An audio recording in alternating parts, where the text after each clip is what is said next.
Hello everyone. तो इस question में देखिए हम लोगों को v का वैल्यू निकालना है, ठीक है। तो इसके लिए हम लोग क्या करेंगे, पहले इस नोड को हम लोग ग्राउंड मान लेंगे, ठीक है। और इस नोड में हम लोग एक वोल्टेज v मतलब v1 एज्यूम करेंगे, ओके, ठीक।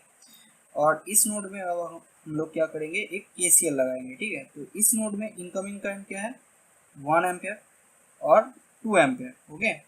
तो यहाँ से एक हम लोग आउटगोइंग करंट I एज्यूम करेंगे, ठीक है। तो यहाँ पे अगर हम लोग KCL लगाए तो फिर क्या होगा, outgoing current I equal to sum of incoming currents कितना है, 1 एम्पियर और 2 एम्पियर। तो 1 प्लस 2 इक्वल टू क्या आ जाएगा, 3 एम्पियर, ओके, ठीक। ओके, तो अब हम क्या करेंगे, इस लूप में एक KVL लगाएंगे, ठीक है। तो माइनस टू प्लस माइनस और भी, ठीक है। उसके बाद देखो प्लस टू माइनस, ठीक है, क्योंकि करंट जो है वो always higher potential to lower potential flow करेगा, ठीक है। तो प्लस 2 इंटू 6 ओम, ठीक है, करंट इंटू रेजिस्टेंस, ठीक है। उसके बाद देखो प्लस टू माइनस, फिर से current higher potential to lower potential flow करेगा। तो प्लस 6 इंटू आई, तो 6 इंटू आई, आई के जगह में क्या आएगा, 3 एम्पियर इक्वल टू क्या आ जाएगा, 0, ओके। तो इस हिसाब से v इक्वल टू क्या आ जाएगा, v इक्वल टू आपका आ जाएगा 2 इंटू 6 प्लस ऑफ 6 इंटू 3, ठीक है। तो v इक्वल टू आपका क्या आ जाएगा, 30 वोल्ट, ओके, ठीक। तो इस क्वेश्चन का सही आंसर क्या होगा, 30 वोल्ट, ओके।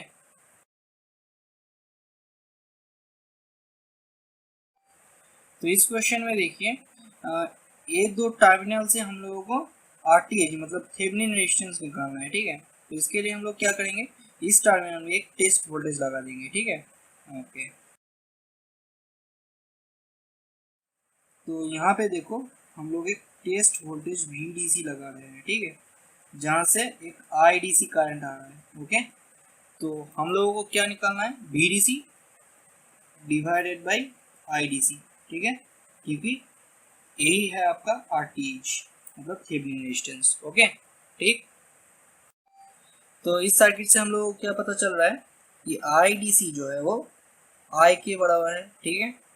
तो अब अगर हम लोग क्या करें, इस नोड को अगर हम लोग ग्राउंड मान लें, ठीक है, तो फिर इस नोड का वोल्टेज कितना हो जाएगा, VDC हो जाएगा, राइट, ओके।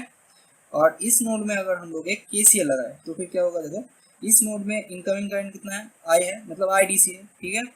तो I इक्वल टू IDC, तो IDC is equal to outgoing current कितना है इस नोड से, VDC minus of 0 divide by 4 ohm, ठीक है। तो VDC डिवाइड बाई 4 ओम लिख दिए, ठीक है। इस नोड से और एक आउटगोइंग करंट कितना है, VDC माइनस ऑफ 2IE मतलब 2I, ठीक है, डिवाइड बाई 2 ओम, ठीक है, plus VDC minus 2I divided by 2 ओम, ठीक है, ओके। तो यहाँ पे देखो I के जगह में हम लोग क्या लिखेंगे, IDC लिख देंगे, क्योंकि देखो I इक्वल टू IDC है यहाँ से, ठीक है। तो अब अगर हम लोग इस इक्वेशन को सॉल्व करें तो क्या होगा, देखो 4IDC इक्वल टू VDC, ठीक है, plus 2VDC minus 4IDC, okay, ठीक, ठीक है। तो अब क्या करेंगे हम, यहाँ पे देखो VDC 2VDC मतलब 3VDC, तो यहाँ पे क्या आ जाएगा आपका 4IDC, तो यहाँ पे 4IDC, तो फिर 8IDC आ गया, ठीक है। और यहाँ पे क्या आ गया, 3VDC, ओके, ठीक। तो कितना आएगा आपका VDC डिवाइड बाई IDC, 8/3, ठीक है। VDC divide by IDC equal to क्या है, RTH है। तो फिर इस टर्मिनल से ये जो टर्मिनल है, ठीक है ना, यहाँ से, ठीक है ना, थेवेनिन रेजिस्टेंस कितना आया, 8/3 ओम, हो गया। तो इस क्वेश्चन का सही आंसर क्या होगा, 8/3 ओम। तो इस क्वेश्चन में देखिए हम लोगों को इस सर्किट का Z मैट्रिक्स निकालना है, ठीक है। तो इस सर्किट को अगर हम लोग इस T नेटवर्क के साथ कंपेयर करें Z3 है, ये वाला आपका Z1 है और ये वाला आपका Z2 है, ठीक है। ओके, तो इस टी नेटवर्क का Z मैट्रिक्स क्या होता है, Z1 प्लस ऑफ Z3, ठीक, Z2 प्लस ऑफ Z3 यहाँ पे लिखेंगे,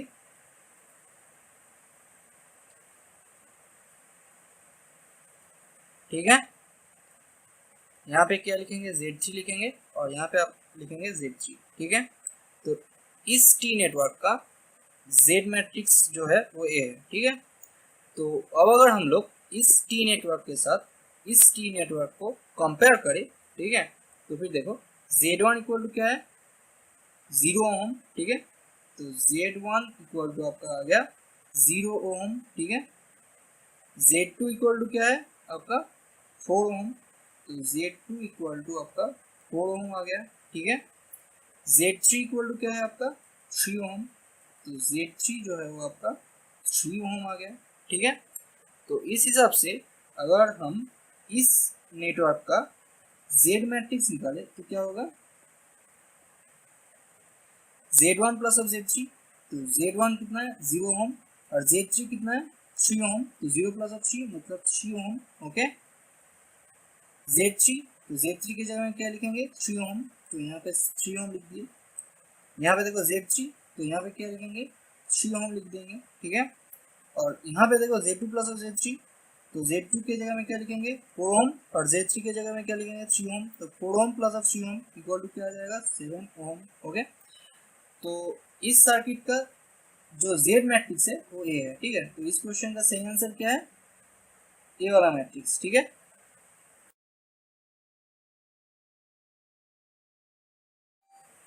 तो इस क्वेश्चन में देखिए हम लोगों को इस I ऑफ t का सेकेंड डेरिवेटिव निकालना है एट t इक्वल टू 0, ठीक है। तो एट t इक्वल टू 0 ये जो स्विच है वो क्लोज हो रहा है, ठीक है।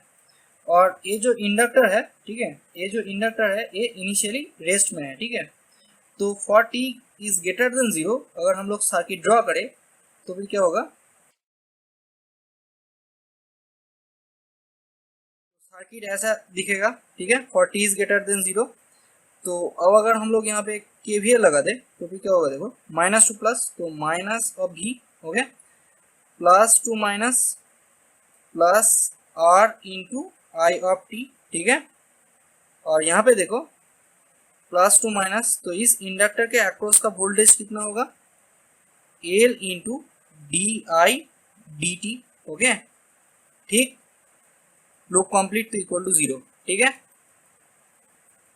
तो अब अगर हम लोग इस इक्वेशन को फिर से और एक बार डेरिवेटिव करें विद रिस्पेक्ट टू t तो फिर क्या होगा, तो ये वाला कांस्टेंट है तो इसके लिए 0 आ जाएगा, plus of r into D D T of I of t, ठीक है, plus L into D two I of t D T square, ऐसा कुछ आ जाएगा, ठीक है। इक्वल टू आपका क्या आ जाएगा 0 आ जाएगा, ठीक है, ओके। तो इस हिसाब से आपका क्या आएगा D two I of T D T square equal to minus of R by L D D T of I of T, okay. तो अब हमारा रिक्वायरमेंट क्या है, D D T of I of T का value निकालना है हम लोगों को, ठीक है, एट टी इक्वल टू 0। तो फिर हम लोगों को D two D T square I of T का वैल्यू निकल के आएगा एट टी इक्वल टू 0, ठीक है। तो अब देखो मैंने इस सर्किट को at T equal to 0 plus में ड्रॉ कर दिया है, ठीक है।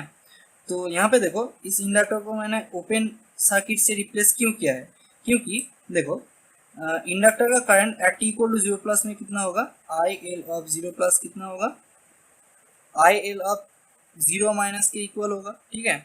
और हम लोगों को क्या बताया गया है कि इंडक्टर जो है वो इनिशियली रेस्ट में है, तो इस हिसाब से आई एल ऑफ 0 माइनस का वैल्यू कितना होगा 0 एम्पेयर होगा, ओके, ठीक। और I L of 0 plus is equal to I L of 0 minus क्यों हो रहा है, क्योंकि हम लोगों को पता है कि इंडक्टर जो है वो उसके थ्रू जो करंट जाता है, ठीक है ना, उसका इंस्टेंटेनियसली चेंज नहीं होने देता है, ठीक है।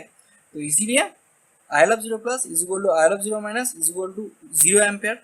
और 0 एम्पेयर क्यों लिख रहे हैं हम, क्योंकि ये जो इंडक्टर है वो इनिशियली रेस्ट में है, ठीक है। तो इसीलिए हम लोग क्या कर रहे हैं, इस इंडक्टर को ओपन सर्किट से रिप्लेस कर रहे हैं, क्योंकि इसके थ्रू 0 एम्पेयर का करंट जा रहा है। ओके, ठीक है। तो इस हिसाब से अगर हम लोग यहाँ पे केवीएल लगा दें, ठीक है, तो क्या होगा, minus two plus minus of V, okay, plus two minus, तो plus of V L is equal to क्या हो जाएगा, 0। तो इंडक्टर के अक्रॉस का वोल्टेज कितना आया, वी आया। और हम लोगों को क्या पता है कि इंडक्टर के अक्रॉस का वोल्टेज कितना होता है, L into D I D T होता है, ठीक है। तो इस हिसाब से आपका डी आई डी टी, ठीक है, एट टी इक्वल टू 0 कितना आ रहा है, वी बाई एल आ रहा है, ठीक है। ओके, तो अब तक देखो हम लोगों को क्या क्या मिल चुका है, D two I D T square is equal to minus of R by L D I D T, okay. और डी आई डी टी का value at T equal to 0 equal to कितना मिला है, वी बाई एल, ओके। तो अब देख, तो अब अगर हम लोग D two I D T square का वैल्यू निकालें एट टी इक्वल टू 0, तो फिर यहाँ पे भी हम लोगों को एट टी इक्वल टू 0 लिखना पड़ेगा, ठीक है। तो D I D T at T equal to 0 कितना है, वी बाई एल। तो इस हिसाब से अगर हम लोग लिखें minus of R by L into D I D T at equal to 0 V by L, तो वी बाई एल, ओके। तो इक्वल टू क्या आएगा, minus of R V divided by L square, ठीक है। तो ए वैल्यू किसका है, ए value है आपका D two I D T square का at T equal to 0, okay, ठीक।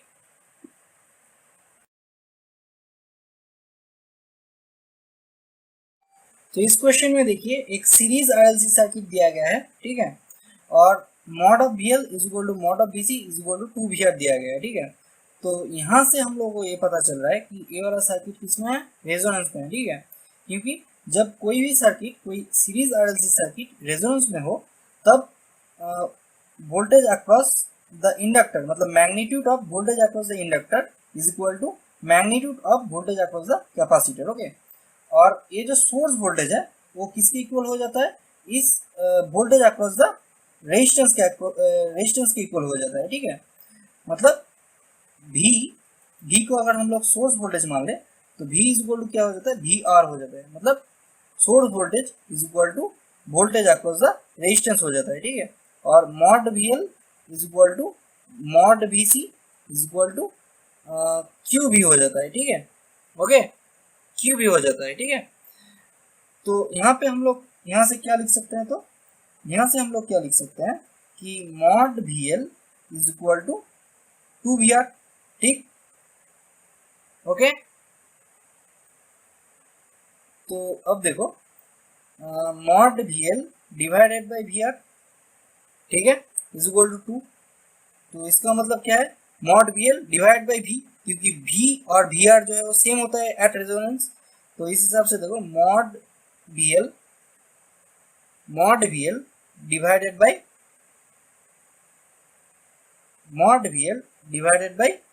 V, VR के जगह में V लिख दिए, इज इक्वल टू 2। और mod VL divided by V क्या होता है, क्वालिटी फैक्टर Q होता है, ठीक है, ओके। तो इस सर्किट का मतलब क्वालिटी फैक्टर कितना है, Q इज इक्वल टू 2, ठीक है। तो हम लोग को और एक फॉर्मूला आता है, वो फॉर्मूला क्या है, क्वालिटी फैक्टर का फॉर्मूला, ठीक है। तो क्वालिटी फैक्टर का फॉर्मूला क्या होता है, Q is equal to omega naught L divided by R, ठीक है। ये होता है सीरीज आरएलसी सर्किट के लिए फॉर्मूला क्वालिटी फैक्टर का, ठीक है। जहाँ पे ओमेगा नॉट क्या है, रेजोनेंस फ्रीक्वेंसी, ओके। तो यहाँ पे देखो रेजोनेंस फ्रीक्वेंसी कितना दिया गया है, F is equal to 50 hertz, okay. तो यहाँ पे देखो क्वालिटी फैक्टर Q के जगह में क्या लिखेंगे, 2 लिख देंगे, ओके। R के जगह में क्या लिखेंगे, R इज इक्वल टू कितना है, 5 ओम, तो 5 ओम लिख देंगे नीचे, 5 ओम। ओमेगा नॉट के जगह में क्या लिखेंगे, 2 पाई एफ, मतलब 2 पाई इंटू एफ, एफ के जगह में 50 इंटू एल, ओके, ठीक।